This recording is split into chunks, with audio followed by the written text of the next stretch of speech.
Ibu-ibu penyakitan akibat azab dari pesugihan, jangan sekali-kali buat perjanjian sama setan. Kalau nggak sakitnya, bisa nggak dikasih kesembuhan sama Tuhan? Bu Sekar setiap waktu pasti ketempelan sama setan yang mau ngambil jiwa raga. Sampai dianya aja udah nggak kenal sama anak-anak karena badan dan akalnya aja udah dikendaliin. Mau apapun yang ada di depannya pasti dihancurin, malahan kepala sendiri aja dia jedotin.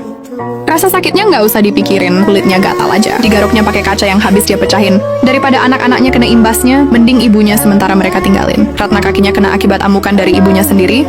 Selama semalam, ibunya dikunciin. Lalu pas pagi, semua luka yang ada pada ibunya mereka obatin. Anak-anaknya juga udah mulai salah, supaya si ibu bisa ikutan tobat. Tapi tiba-tiba ibunya kayak ngamuk sesaat yang nggak bisa diam kayak cacing kepanas. Makanya sama anak-anaknya mending mereka ikut sekalian. Dan malam harinya, Dani ngundang semua orang buat ikut pengajian di dalam kamar ibunya supaya bisa ngusir setan yang nyangkut di jiwanya. Ketika setan di dalam badan mulai kepanasan, kata Ustadz mereka semua mesti harus lanjutin terus pengajian.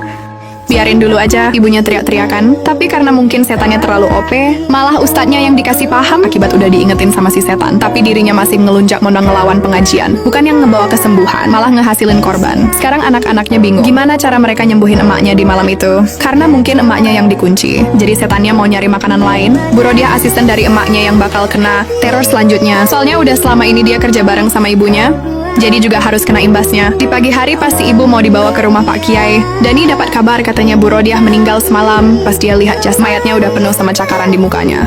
Makanya daripada ibunya juga berakhir nasib yang sama, Dani sekeluarga ngebawa ibunya ke rumah Pak Kiai yang terkenal paling tinggi ilmunya. Dan singkat cerita ketika udah sampai di tempat Pak Kiai, mereka mesti jalan kaki nyusuri hutan sampai malam. Dan istirahatnya cuma buat sholat, karena lagi sholat. Ibunya digeletakin di belakang yang pas. Kebetulan saat Dodi lihat ibunya, kayak dibacain mantra sama setan. Lalu ketika sholat udahan jasad ibunya udah menghilang, mereka semua mencar buat nyari. Tapi justru hal itu yang buat mereka semua jadi meninggal. Satu persatu dihabisin pakai cara brutal. Sampai akhirnya Pak Kiai datang buat nge-counter supaya keadaan kembali normal. Dialah jagoan yang megang kawasan hutan. Anak-anaknya emang harus ngambil tindakan buat ngeruqyah ibunya secara total. Gimana kelanjutannya? Di part selanjutnya dan hanya di snack video.